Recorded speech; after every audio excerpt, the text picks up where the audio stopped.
The views and opinions expressed on any program are those of the producers and/or the persons appearing on the program and do not necessarily reflect the views and opinions of FRC Media, Bristol Community College, or the City of Fall River.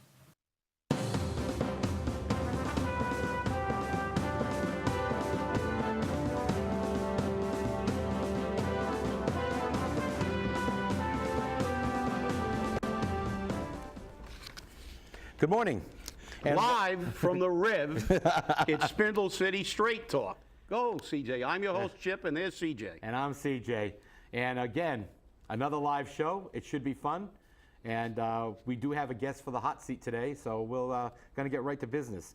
Last night, the South End Neighborhood Association, which its president is Representative Alan Sylvia, had a presentation by city mayoral aide or chief of staff or whatever title they wanted to give her to pay her outrageous salary, and I believe Ken Pacheco. And from the reports that were given to us, and we will have video on this probably at the next show, it turned into a melee. There was arguments, fights, yelling, screaming, ranting and raving, pointing of fingers. I think the administration and DCM need to take the hint. Nobody wants to hear it. But, you know, it is what it is. Before our show today, I was in CVS, and they finally set up the pay-as-you-throw bags in the front of the store, in the aisle going down to the pharmacy, and they had a yellow sign on it, and the old lady walked by it and said, "I'd like to take these pay-as-you-throw bags and shove them somewhere." So, you know, they're getting a little upset out there, and it's happening more and more that we're just not going to handle this. And I know people are upset, and it's all coming to fruition, Chip. I mean, this is going to be one heck of a fight. It is true that pay-as-you-throw is the straw that broke the camel's back. And that will segue us into yesterday's Herald News article, which, by the way, I was very disappointed in. I spent a half an hour on the phone with Joe Good and gave her a lot of things to write, and all she did was talk about how expensive it was going to be to have a recall. The problem we have here is that I don't care how expensive it is.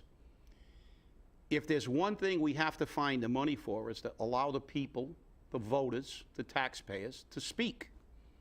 If we can find $9,000 to put doors in City Hall, $5,000 to put a ceiling in the mayor's shower, if we can blow $115,000 appealing a case that we knew we couldn't win, Dominion, if we can put a $100,000 fountain in a postage stamp sized park that's 3 blocks away from one of the largest parks in the city, we can find $58,000 to have a recall election. And whether you agree or not, you will have a voice. I find it rather ironic that people are upset that voters and taxpayers want to be heard. It's almost like this isn't America. This is Russia. We've been called names. We've been vilified.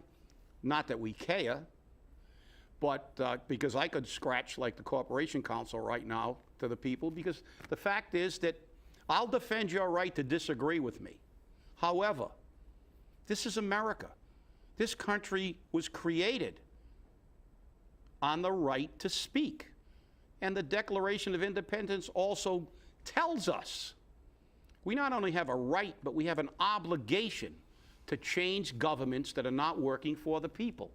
So with that, if you agree or disagree with the recall, don't tell me it's too expensive, because that's un-American as far as I'm concerned. You know, I have to agree with you there. And, you know, I think one of the problems that we have here in Fall River, and not only is the press doing it, but a lot of the people on the street, is they're saying, just wait till the next election. Just wait till the next election. But we've waited for 3 elections with this guy, and every one of them he's turned around and said, I've made mistakes. And you keep electing him. You keep electing this guy. And the last one, you know, you gave him a good win with 72% of the vote, and I'm very happy that he got that to make him feel good. But guess what? he's still failing. And he's failing more miserably now. I've got to call a timeout on that one. I've got to call a timeout. That's 72%. I know he's infatuated with that. But listen, Willie, you didn't get 72%. You got 72% of the votes that were cast. What was the percentage of voting? What was it? I can't remember off the top of my head. Was it I don't know, 15, 16%? 15, 16%? So you got 72% of 16%, which is less than 6 or 7%. So don't tell me you got 72% of the vote, because unfortunately, we had most of the voters staying home and being apathetic. And hopefully they won't do it in the next election. Stop with the 72. Give it a break. It wasn't a mandate. You got about 6% of the actual registered voters in the city. You got 72% of the people who showed up, and it's on the people who didn't show up. They created this monster. And my position on a recall is we can't take another year of you. No, and it's really a sad situation, though, because what started to happen is, as you recall, when you remember when the committee to recall Mayor Flanagan formed, we're going back, what, 8 months now, right? About 6 to 8 months. Yes. Yeah. We started to get a lot of interest, and then all of a sudden it kind of dwelled off to the side. There wasn't a lot of issues, and people just said, we'll deal with them for another year. And then what happened was, all of a sudden, pay-as-you-throw got thrown in, then increased hauling fees, and again, the people saying, no, we can't afford it, we can't do this. And uproar came up. And somehow or another, the committee to recall Mayor Flanagan and the Through Up and Fall River group, which was a group created to maintain your First Amendment rights, kind of got intertwined. That's not a bad thing. But what has become a bad thing is that people are thinking that just because people are on one group or the other, or people are on the Through Up and Fall River group and they're fighting amongst themselves, that they're not even organized. And the worst part about that is they are organized. They are organized to the hilt. I mean, it's war. They're calling them war meetings. War meetings. So that's organized. They're forming captains. They're forming, ward committees. They're doing it the right way. And the plan that they're putting forward is going to be great. And as you said about Joe Good and the articles, we presented more than enough information to her on several different places, including to Michael Gagney, and none of it was put out there. But the administration's lies were broadcast very loudly, very loudly. So we know whose pocket the press is in, because not only did they have basically a blackout and what I want to call a attack fest on the committee to recall Mayor Flanagan, but WSCI did a total blackout. A total blackout. They didn't speak anything about it. And they even tried to shut callers down. But all of a sudden, in the past 24 to 48 hours, their opinions are starting to shift. So obviously they know the people aren't going to take it anymore. Well, you're right. And I think what a lot of people don't realize, because they look at various factions, but the fact is they are creating an impact. We were told by Joe Good that the city is going to accept a petition. Now, she also wrote that our petition failed. Well, the fact is, this petition is virtually identical. The difference is now there are so many people, there's been so much of an outcry that the city will now abide by the law, which is just take the signatures and do the petition. But the fact is that, people with different political philosophies can get together when they have a common enemy. The old saying, the enemy of my enemy is my friend. Everybody in this group there may be Republicans, Democrats, Independents, there may be whatever label you want to put, and I don't believe in labels, liberal, conservative, and whatever. We have a common enemy, and I know I'm going to be vilified for saying enemy. I'm using that in a sense of a political enemy. Okay, the fact is that what he's doing to all of us, regardless of our political philosophies, is he's breaking the back of the community that we live in. And, we see that every day. If you look at the Middle East, when we were there, the Shiites, the Sunnis, and the Kurds all got together to fight us. because they're all Muslims and we were Christians. So, but as soon as we leave, they begin fighting with each other again. So don't confuse some arguments and banter among the group as a lack of commitment to the goal. The goal is to change this government in the city of Fall River to a government that is responsive to the people. And again, I think that what's happening here, because we're seeing the change already in the city council, that, we're on your side, we're with you. They don't say it publicly, but they're telling us in the background. And that is because this movement has changed the face of Fall River politics. Politics is a dangerous sport. If you don't have a thick skin and you can't handle it, don't be in it. I just don't want to see with this whole recall process that the same names are going to come out, put their name on the ballot, and everyone's going to turn around and say, oh, well, John Smith has been such a good city councilor, or John Smith has been such a good school committee person, I think he should be the mayor. It's time to get away from that mentality. It's time to start saying, okay, who's got the agates to turn around and just rip it right off the bull and make sure it happens, okay? Because it's going to be hard for whoever becomes mayor in this recall. It's going to be hard because even if Mayor Flanagan keeps his seat, he is going to be looking at a different frontier. I have serious doubts he will keep it, but he will be looking at a different frontier. And the people need to realize the decisions that have to be made, this man is too weak to make them. And they need to be made. And you're going to need somebody who doesn't care about the political kiss asses or the scrotum lickers, as has been put on Facebook. He or she is only going to care about the needs of the people of Fall River. And that's going to be hard because that means some things are going to have to go. So certain parks are going to not get new fancy fountains and new fancy seats, and we're going to maintain them, and we're going to maintain essential services. The fire department will not be at 120 firefighters ever. We'll never hear that again. Okay? The police department will never be at where we can't function and maintain a safe crime. We will never have to worry about trash not being picked up. You may not like the way it's done, but you won't have to worry about being picked up or being taxed to death on it. That's what we need. We need responsible government, responsible finances. Okay, and with that, before we call in our guest, who is someone who is what this movement is all about. It's not about people like CJ and I who are branded as constant political complainers, because we actually want a government that answers to the people. It's someone who is just a person who is, she's joined the fray because she's had enough, and she was never really politically active before this, and we're going to bring her on. But before we do, bring it on to the hot seat, I'm going to say one thing about the recall. It doesn't matter whether Will goes out or in. We, as a committee, when we get that recall petition, we have allowed the people the opportunity to speak. So we've done our job. The rest is up to you. And with that, we're going to call Angie to the hot seat. Angie.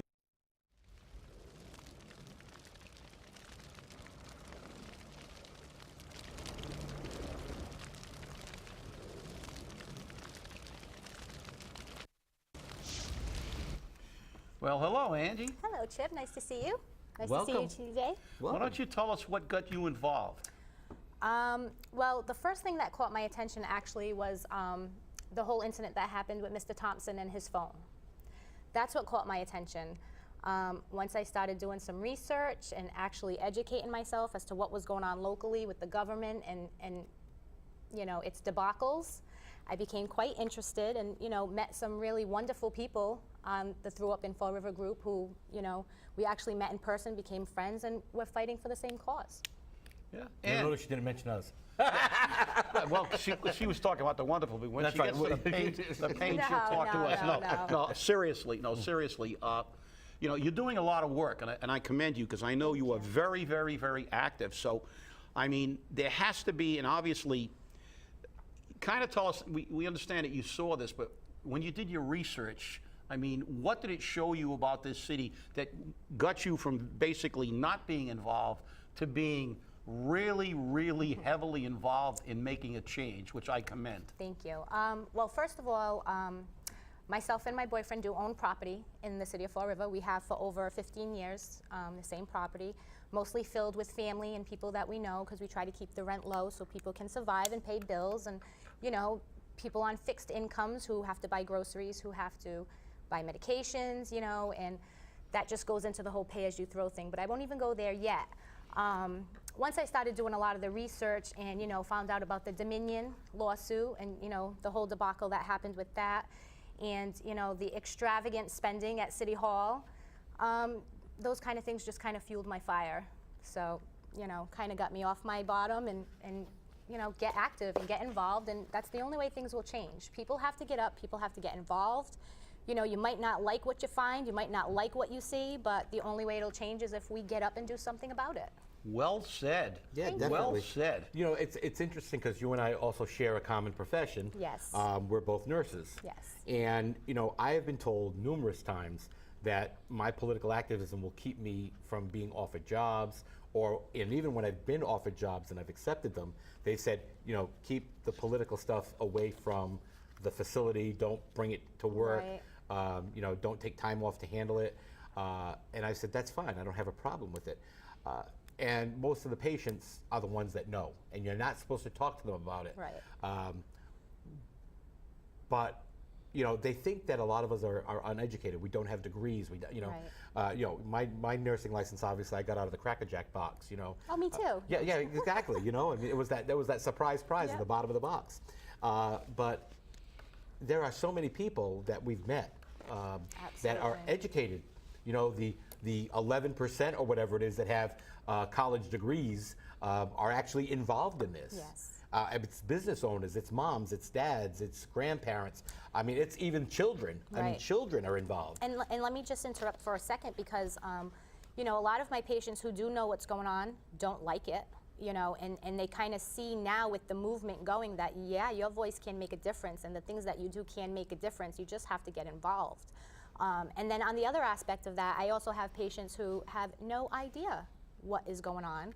And, you know, a lot of times they're the ones who bring up the conversation, and we talk back and forth just as, you know, people, and they're not happy and they're discouraged and they're already, like I said, on a fixed income, debating on whether they're gonna pay for their medications or buy their food, you know, and this whole aspect of wasteful spending and, you know, illegal trash bags, and it's just nonsense, you know, it's nonsense, and the people have to get up and fight for ourselves, and you know, we need a government and administration who's going to work for the people and not try to tax us to death and keep us in that, you know, subsidized type of city that we already live in. You know, we need jobs, we need businesses, we need people to come here and feel welcomed and want to employ the people who don't have jobs, and, you know, But it's become a sad state of affairs. But how do you handle the complaint, which members of the press, people like Kenny Fiola, the mayor, turn around and say that we need more affordable housing, and all we are is a bunch of kooks. And why would a business want to come here when they see us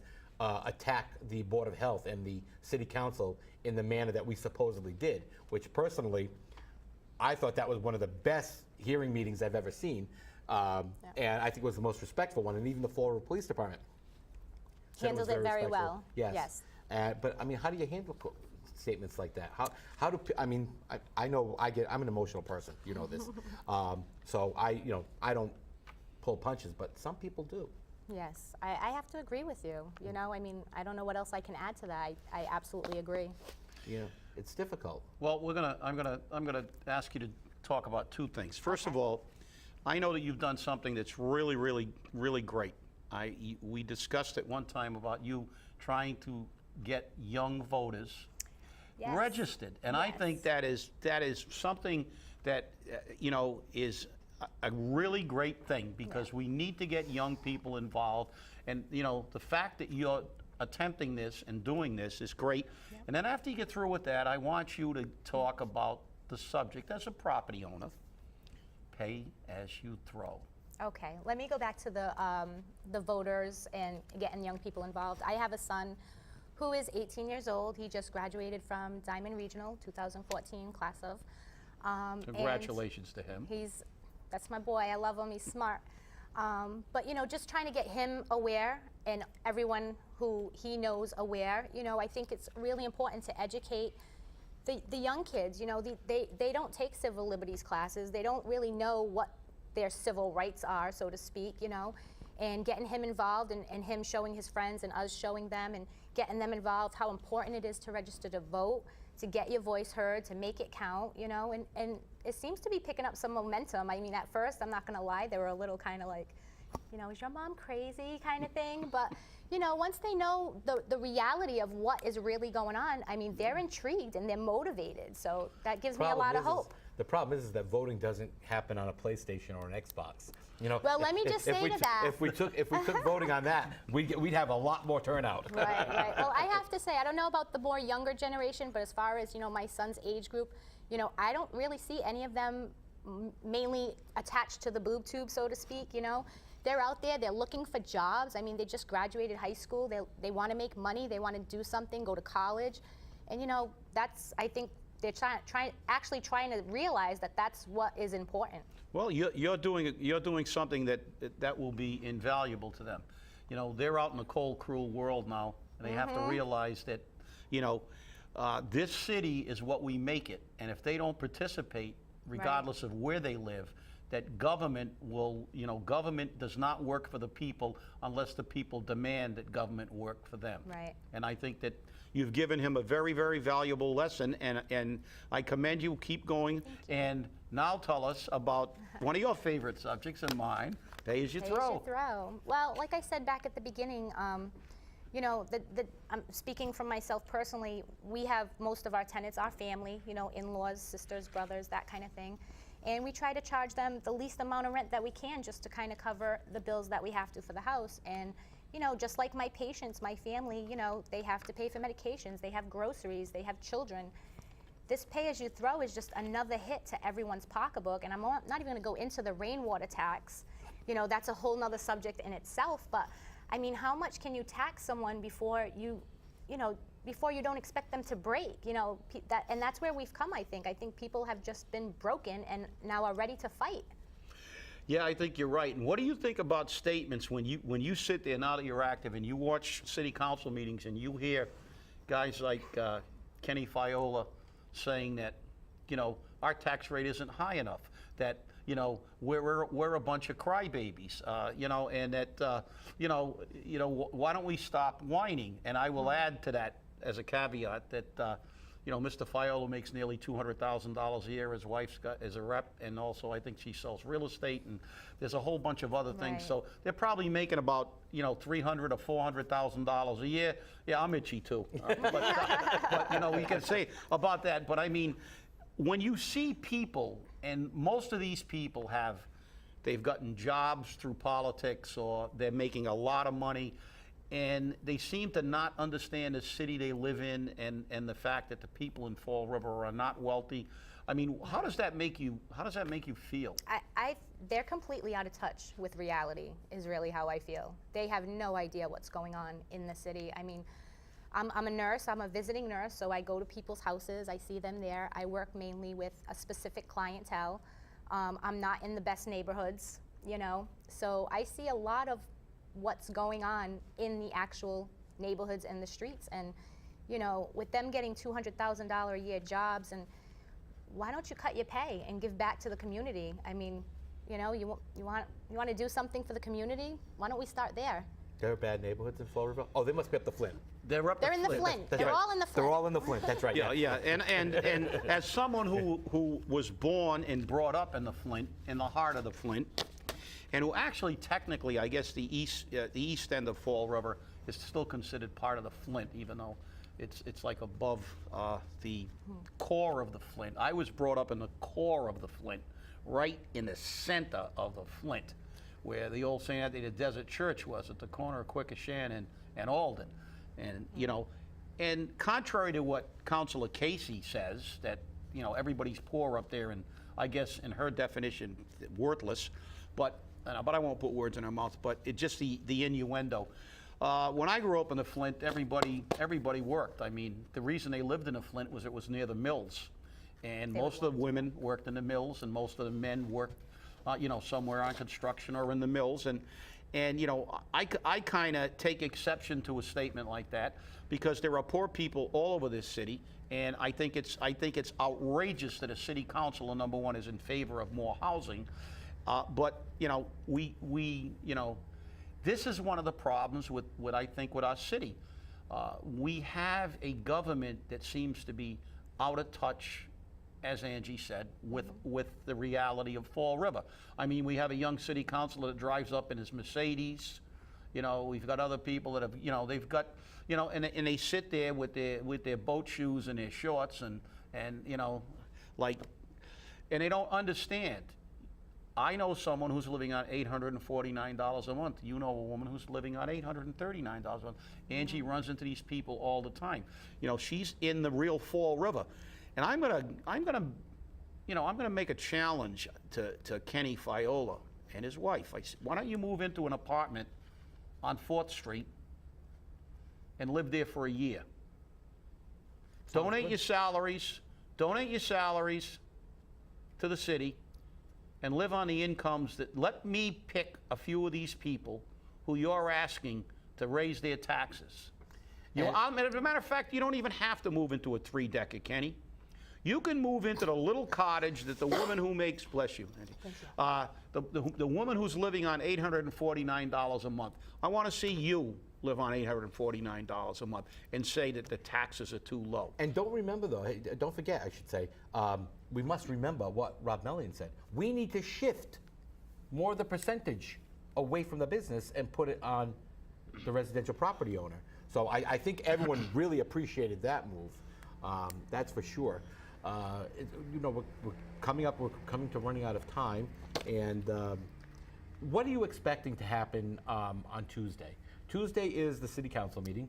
Yeah. I've already heard rumors and grumblings that the group that was out in front of City Hall, the 40 people. The misfits. The misfits, the not credible people. By the way, you're a nurse. Yes. You're not credible. So, I mean, that must really look good for HICFA.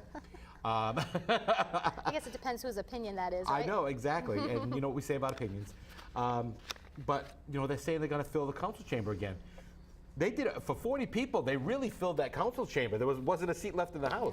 Yeah, it was wonderful to see. It really and let was. me just say, I hope to see all those same exact people there on Tuesday, if not more. Bring a friend, bring everyone.